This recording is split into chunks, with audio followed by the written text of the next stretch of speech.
नमस्ते। आज हमारे साथ हैं सरोज चौधरी और आप हमारे दर्शकों को आपका परिचय दीजिए। नमस्कार। मेरा नाम सरोज बाला है। मैं एक छोटी सी ढाणी जो कि चूरू ज़िले में राजगढ़ तहसील में हमीरवास गांव की एक ढाणी है, ढाणी झाझड़िया। मैं वहां से बिलोंग करती हूँ और मेरी पूरी जो प्राथमिक स्कूल की जो शिक्षा है, प्राथमिक शिक्षा वो गांव में ही हुई है, मतलब ढाणी में ही हुई है। और मेरी जो माध्यमिक शिक्षा है वो उसके पास ही के एक गांव कालरी हरपालू नाम से है वैसे स्टेशन, वहाँ से हुई है। और उसके बाद उच्च माध्यमिक शिक्षा मेरी राजगढ़ प्रॉपर जो तहसील है वहाँ से हुई है। उस वक्त मैंने साइंस ऑप्ट की थी, बायोलॉजी। तो इस वजह से मुझे जो है सरकारी स्कूल में मेरा दाखिला करवाया गया था राजगढ़ में। उसके बाद मैंने चुना था कि मैंने सोचा था, प्लान किया था कि मैं डॉक्टर बनूंगी, लेकिन किसी कारणवश वो तैयारी मैं नहीं कर पाई थी। तो मैंने नॉर्मल बीएससी में एडमिशन ले लिया था राजगढ़ में एक स्कूल में। और उसके बाद मेरा किसी से बातचीत हुई और मैंने तय किया कि मैं नर्सिंग करूँगी। तो ऐसे करते करते मैंने मास्टर्स किया नर्सिंग में और उसी दौरान मेरी जॉब लग गई थी, सरकारी गवर्नमेंट जॉब लग गई थी Rajasthan university of health and sciences में। हालांकि उससे पहले और भी कई दफ़ा जॉब लगी थी जो परमानेंट नहीं थी, कॉन्ट्रैक्चुअल बेसिस पे थी। कई जगह और भी काम किया था। तो जॉब लगने के बाद से मैंने अपना जो है जो करियर ऑप्शन था वो आरयूएचएस को ही रखा। उसके बाद मैंने जॉब चेंज नहीं की और साथ ही साथ मैंने और भी पढ़ाइयाँ अपनी जारी रखी। तो ये मेरा छोटा सा परिचय है और छोटा सा परिवार है मेरा। मेरे हस्बैंड फोर्स में हैं, एक मेरे बच्चा है, माता पिता हैं, भाई बहन हैं। तो जैसा कि आपने बताया कि आपने वो सरकारी नौकरी लगे थे, तो अभी भी आप उसी प्रोफ़ेशन में? हाँ, मैं नर्सिंग में ही हूँ। एक्चुअली मैं नर्सिंग कॉलेज है आरयूएचएस का ना, Rajasthan university of health and sciences का नर्सिंग कॉलेज है, RUHS college of nursing sciences. तो मैं यहाँ पिछले 8 साल से टीचिंग पोस्ट पर हूँ।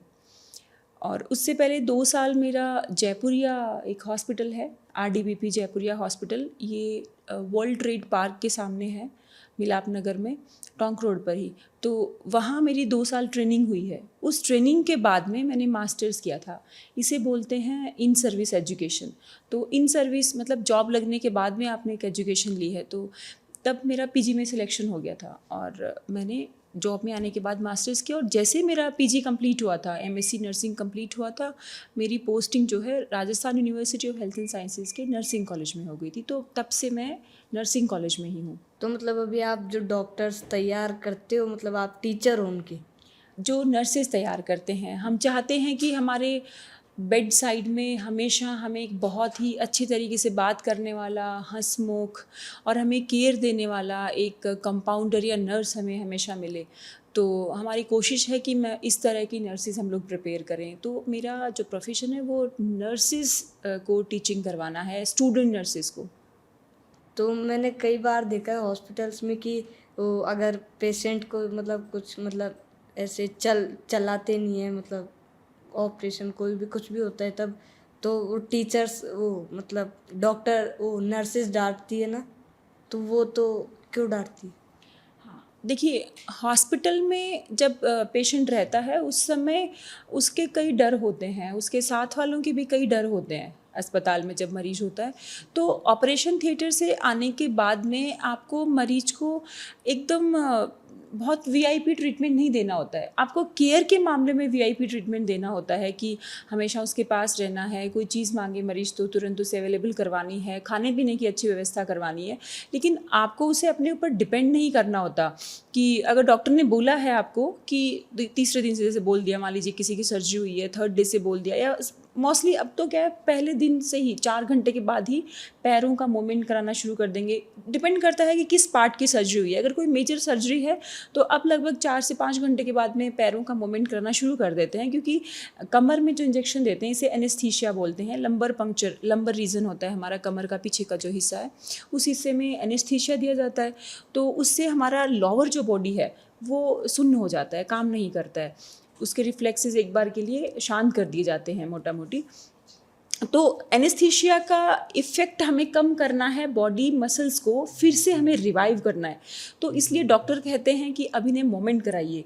लेकिन घर पे घर के जो मरीज़ के जो साथ वाले होते हैं, गार्जियन जो होते हैं, वो डरते हैं कि कहीं कोई दिक्कत नहीं हो जाए, स्टिचेस टूट नहीं जाएँ, कोई परेशानी नहीं हो जाए। तो ऐसे में वो उसे मोमेंट नहीं कराते हैं। तो नर्सेज़ को पता है, उन्होंने पढ़ाई की है, डॉक्टर ने पढ़ाई की है, वो जानते हैं कि अगर हम पेशेंट को मोमेंट नहीं कराएंगे तो पहला एक तो उसकी मसल्स की रिकवरी नहीं होगी, नर्वस सिस्टम जितना पहले कोऑर्डिनेशन से काम कर रहा था नॉर्मली वो काम नहीं कर पाएगा।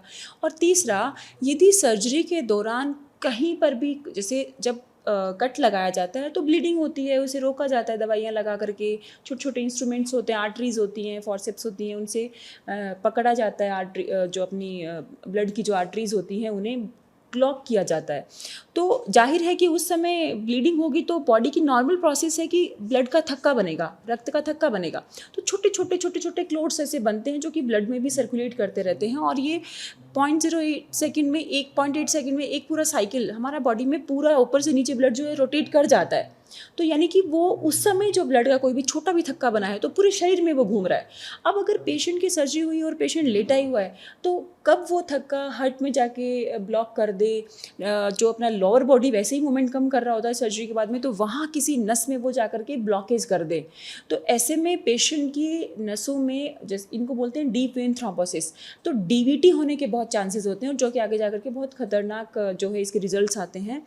इस वजह से नर्सेज जो है पेशेंट को, उसके साथ वालों को मोटिवेट करती हैं। अगर वो बातें फॉलो नहीं करते हैं तो उन्हें बार बार ये जो आप कह रहे हैं कि डांटा जाता है, बिल्कुल जब पेशेंट और उसके ये बात फॉलो नहीं करते हैं तो जाहिर है मानव स्वभाव है, गुस्सा भी आएगा, उन्हें समझा करके डांट करके ये चीज़ समझाई जाती है। ये इस वजह से होता है। तो अगर कभी किसी ने वो जोश जोश में ज़्यादा चला दे फिर वो ऐसे कोई दिक्कत नहीं होती? नहीं, देखिए इसमें भी तरीका होता है चलाने का ना। शुरू में पैरों के मूवमेंट से शुरू किया जाता है। जैसे 4-5 घंटे के बाद में डॉक्टर आपको खुद इंस्ट्रक्शंस देते रहते हैं बाकायदा बराबर, और नर्सिस कि आपको 4 से 5 घंटे के बाद में पैरों का हल्का मूवमेंट कराना है, फिंगर मूवमेंट कराना है। अब आपको पैर फोल्ड कर लेने हैं, अब इनको बिठा दीजिए, आधा बिठा दीजिए, है ना। सेमी, हम लोग सेमी फॉलर बोलते हैं इन्हें, मेडिकल में अलग अलग टर्म्स होती हैं कि सेमी फॉलर पोजीशन दे दीजिए, 90 डिग्री पे बिठा दीजिए, फॉलर पोजीशन दे दीजिए। अब पेशेंट को, और इसमें भी पेशेंट को खुद से, अभी शुरू में बोलेंगे कि आप बेड को ही, बेड होते हैं कि हेड एंड अप करने का, फुट एंड अप करने के, आजकल बेड ही इस तरीके के होते हैं। तो पहले तो क्या है कि सपोर्ट दिया जाता था, लेकिन अभी बेड को ही आप अपने हिसाब से कर सकते हैं मॉडिफाई।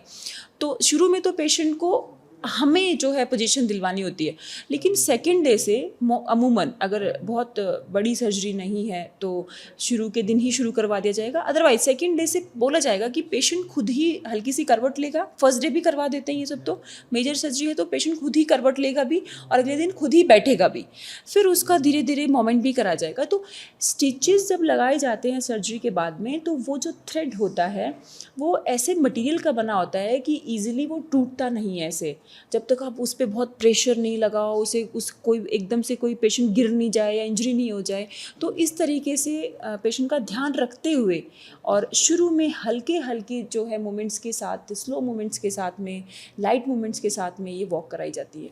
हैवी वॉक नहीं होती हैं।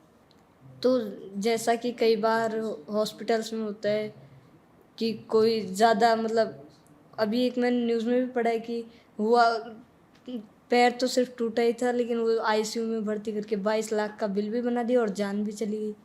अच्छा, तो इन सब सिचुएशंस में कौन से हॉस्पिटल्स बढ़िया हैं, सरकारी या ऐसे प्राइवेट?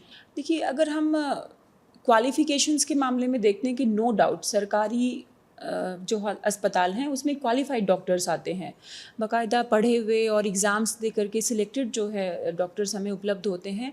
हाँ, ये एक कमी है सरकारी अस्पतालों की कि इंफ्रास्ट्रक्चर हमारा अच्छा नहीं होता है। दूसरा, स्टाफ और पेशेंट का जो रेशियो है, जितना अनुपात होना चाहिए, जैसे आईसीयू में एक पेशेंट के साथ में एक स्टाफ होना चाहिए, 1:1 का रेशियो। नॉर्मल अगर वार्ड है तो 1:4 का रेशियो, अगर जनरल वार्ड है 1:4 का रेशियो। इस तरीके से ये रेशियो होते हैं, डॉक्टर पेशेंट भी रेशियो होते हैं। तो ये स्टाफ पेशेंट डॉक्टर पेशेंट का जो रेशियो है वो इतना गड़बड़ाया होता है सरकारी सिस्टम में कि हम क्वालिटी सर्विसेज नहीं दे पाते हैं। इस वजह से जो पेशेंट है या हम कहें कि पब्लिक वहाँ जाने से कतराती है। पर अगर सुविधाओं जो क्वालिफ़िकेशंस के नज़रिए से देखा जाए तो नो डाउट सरकारी अस्पताल से बेहतर हमें सुविधाएं बाहर नहीं मिलती। पर हाँ, जैसे जैसे कॉरपोरेट हॉस्पिटल्स अभी आ रहे हैं तो उनमें बहुत बेहतरीन डॉक्टर्स आ रहे हैं, क्वालिफाइड स्किल्ड डॉक्टर्स आ रहे हैं, लेकिन वो खर्चा इतना होता है कि नॉर्मल पेशेंट अगर उसे अफोर्ड नहीं कर पाता है अगर वीकर सेक्शन का। यदि आपके पास कोई कार्ड है, भामाशाह कार्ड है, आरजीएचएस कार्ड है, भी सरकार ने इस तरह की व्यवस्था की है कि सरकारी सिस्टम में जो भी खामियां हैं वो हम प्राइवेट सिस्टम के थ्रू भरवा लें, अच्छी सुविधाएं दी जाएं।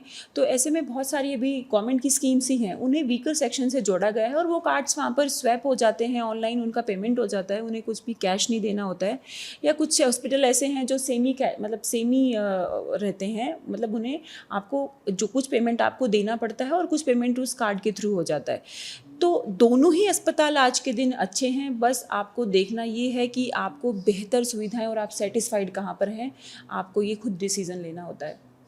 तो कई बार हॉस्पिटल्स में होता है कि अभी एक जना गया है तो दूसरा नहीं जा सकता है, फिर 2 जने गए तो फिर तीसरा नहीं जा सकता है, ऐसा क्यों होता है? अच्छा, अटेंडेंट की आप बात, जी देखिए, अस्पताल में बहुत सारे मरीज होते हैं, अलग अलग बीमारियां मतलब अस्पताल में अलग अलग बीमारियों से ग्रसित जो है पेशेंट अस्पताल में होते हैं।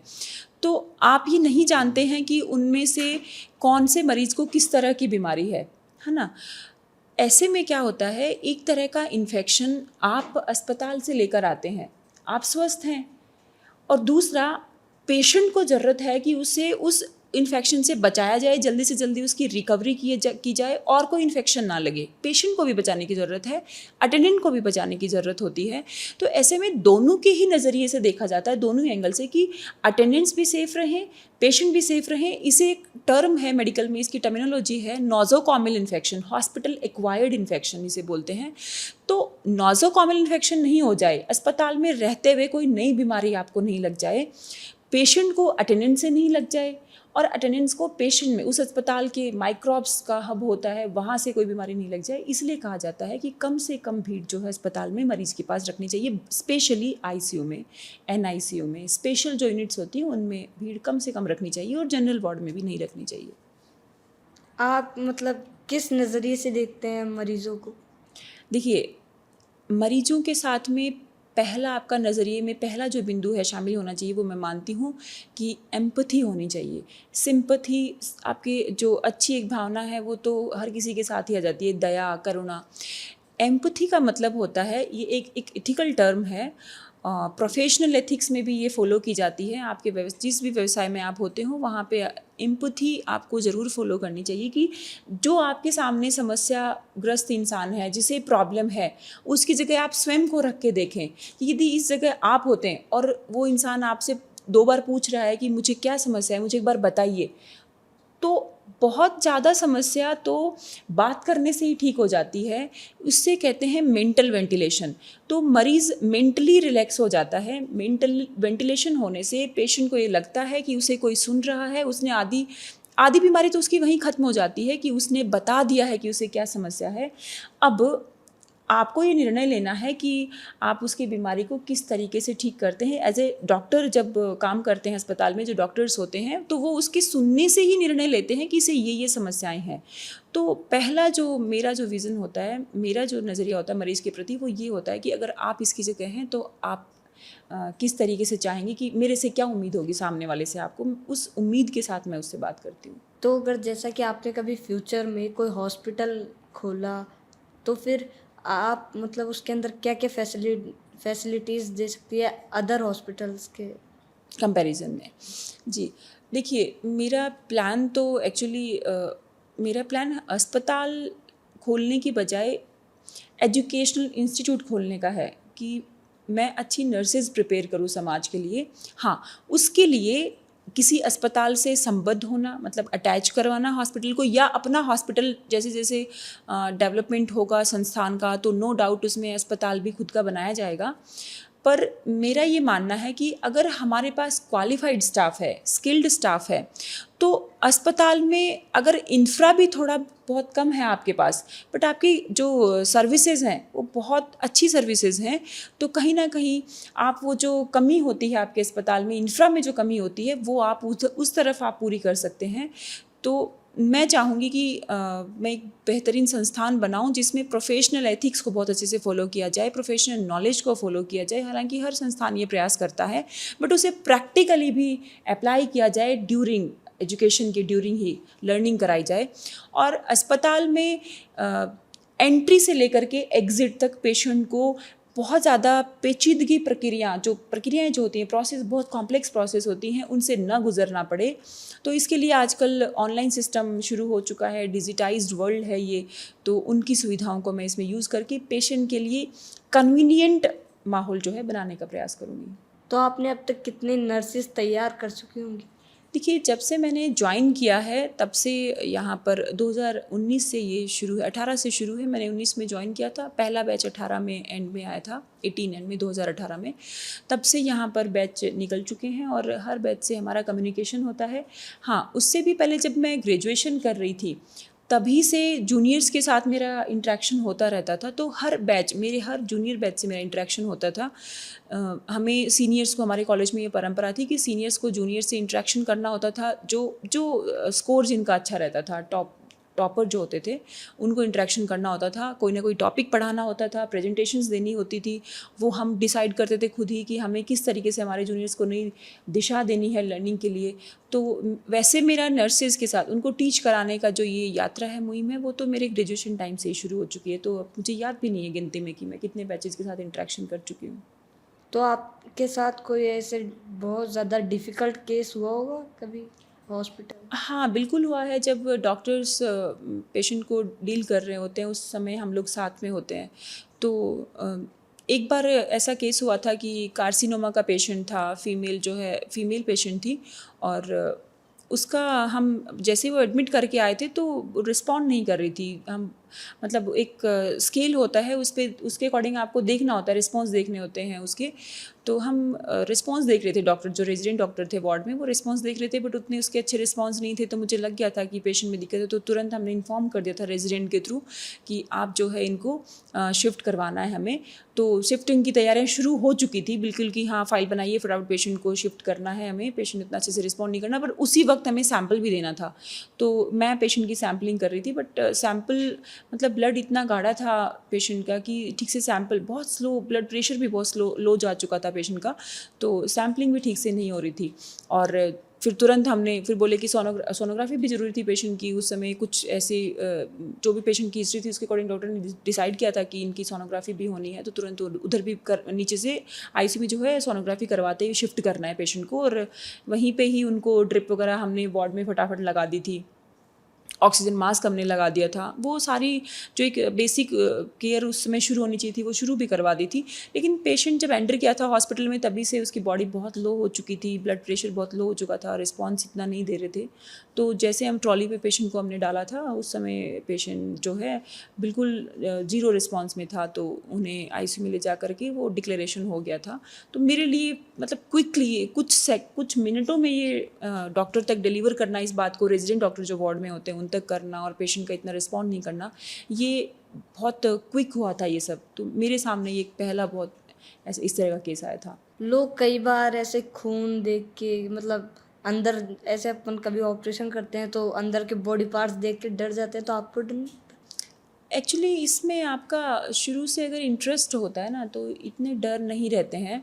हाँ, कुछ स्टूडेंट्स ऐसे होते हैं, हमारे बैचमेट्स भी होते थे कि सडनली उन्हें ओटी में ले जाया गया और एकदम से जैसे ही कट लगता है तो पेशेंट मतलब जो कट देख के, वुंड देख के बेहोश भी हो जाते थे एकदम से, या चक्कर आ जाता था, घबरा जाते थे, तो उन्हें हम बाहर शिफ्ट कर देते थे। लेकिन मैं 11th-12th में ही जो बायोलॉजी के प्रैक्टिकल्स होते थे तो हमारे टाइम में फ्रॉग का, मेंढक का डिसेक्शन करना तो बैन हो चुका था। हम लोग फ्रॉग पे नहीं कर सकते थे, पहले लाइव होता था, जिंदा मेंढक पकड़ के उन्हें एनेस्थीसिया दे करके। मुझे याद है कि मेरे जो कजन्स थे बड़े, वो इस तरह के प्रैक्टिकल स्कूल में करते थे और हमें घर आके बताते थे। तो हम सोचते थे कि हम भी जो है डॉक्टर बनेंगे और हम भी इस तरीके से मेंढक पे हम सीखा करेंगे, क्योंकि आपको 11th-12th में लेबोरेटरीज़ में ये सब प्रैक्टिस करवाई जाती थी, उनके ऑर्गन पूरा सिस्टम देखना होता था। तो हमारे टाइम में डेड जो है तिलचट्टे लाए जाते थे, कॉकरोच लाए जाते थे, केमिस्ट्री उनमें बायोलॉजी लैब में मिलते हैं बाकायदा, ये प्रिजर्व्ड होते हैं, तो हम उन पे डाइसेक्शन करते थे, हमें केचुए पे करना होता था। ये सारे मतलब ये लाइव नहीं होते हैं, तो बाकायदा जो भी है नॉर्म्स के थ्रू गवर्नमेंट, ये सरकारी स्कूल में मैंने सरकारी स्कूल से की थी पढ़ाई 11th-12th की, तो हमें वहाँ से मिलते थे, तो हम डाइसेक्शन करते थे। तो हमारे लिए, मेरे लिए एक एक्साइटमेंट था, मेरे चार्म था कि मुझे डॉक्टर बनना है, तो डाइसेक्शन मैं बहुत इन्जॉय के साथ करती थी। इवन मेरे जो साथ वाला होता था, मेरे जो फ्रेंड होते, उनके अगर नहीं भी हो रहे हैं विद इन टाइम में वो डाइसेक्शन, तो मैं करके देती थी पूरा कि अच्छा ये फटाफट इसको ऐसे करना है, ये पिन यहाँ ऐसे लगानी है, ये हमें इस तरीके से इसकी कैनाल देखनी है। तो मुझे इस तरह की प्रॉब्लम कभी ओटी में नहीं आई, आईसीयू में भी नहीं आई। तो जब आपके मतलब बड़े कजन्स कभी फ्रॉग्स के साथ वो करते थे मतलब चीरा फाड़ी, तो फिर मतलब वो बोलते ना कि भाई वो चाहे जीव कोई सा ही हो लेकिन वो भी तो जीव है ना।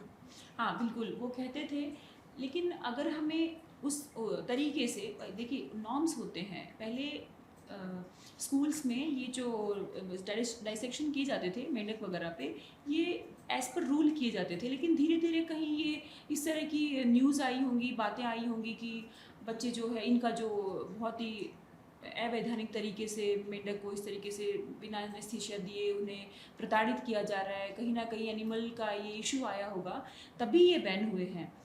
तो बहुत अगर एथिकल इश्यूज कंसीडर नहीं हो रहे थे तभी ये बैन हुआ है, और हमारे टाइम में ये डेड जो हैं कॉकरोचेस उन्हीं के ऊपर शुरू हो गया था, इसी वजह से ये बैन भी हुए।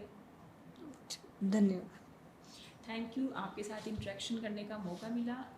मैं बहुत अपने आप को खुशकिस्मत मानती हूँ कि आपने मेरा इंटरव्यू लिया। आपका क्या नाम है? मेरा नाम वैभव चौधरी। वैभव, मैं आपको बहुत बहुत धन्यवाद करती हूँ। Thank you so much.